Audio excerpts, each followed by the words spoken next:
looks like you're ready to play. Yeah, I think I'm definitely ready to play.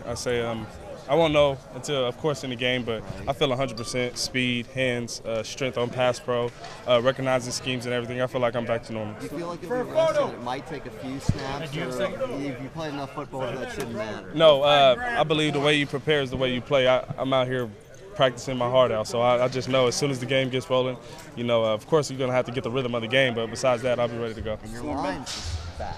No, it looks like. How do you feel about that? It's looking good. Grant's back. All the guys are back. So I'm proud. That's the same line I've been running behind fall and spring. So I can't wait to see what we can do out there on Saturday. What about mentally? Obviously, coming back from a hit like that, do you think it's going to take a couple tackles for you to get back in swing? No.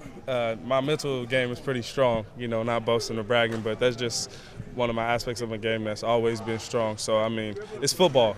Stuff like that happens all the time. That comes with playing football. I'm all right. Sitting out the past few games, though, do you feel like you just have an absurd amount of energy pent up inside you? Yeah, I can't wait to get out there. I'm rested. The positive side, I haven't took a hit in 3 weeks. My body's well rested. I feel like it's week 1 again as far as how my body's feeling. Storm, can you talk about what you saw out of this team the past 3 weeks? What was it like not playing, and did you learn anything, and what can you bring this week? Heart. I knew they had heart, but it's different when you're not in the game and watching as opposed to watching on television. Against San Diego State, people were writing us off on Twitter. People just thought we lost, and this team has a lot of heart, and I think it's in our DNA not to get too high or too low just because of Coach Riley. He teaches us don't get too high on the highs and lows. So we're just going to go out there and just play our hearts out until there's zeros on the clock.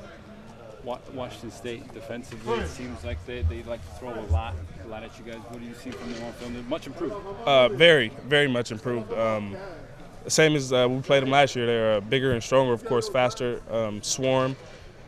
Good attention to detail, wrap up good, and they disguised their blitzes pretty well, and they switched between the 3-4 and the 4-3, which gave us trouble in the past last year. But this year, in practice, we've been getting good looks from the scout team, so I think we'll be well prepared. So a lot of people expecting these two teams to throw the ball 100 times apiece.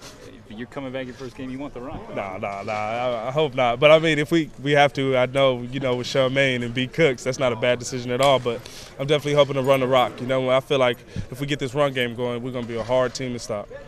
What's it like having kind of a healthy O-line in front of you now? Oh, it feels good. I mean, the holes, they're huge. Just pick one and just hit it full speed.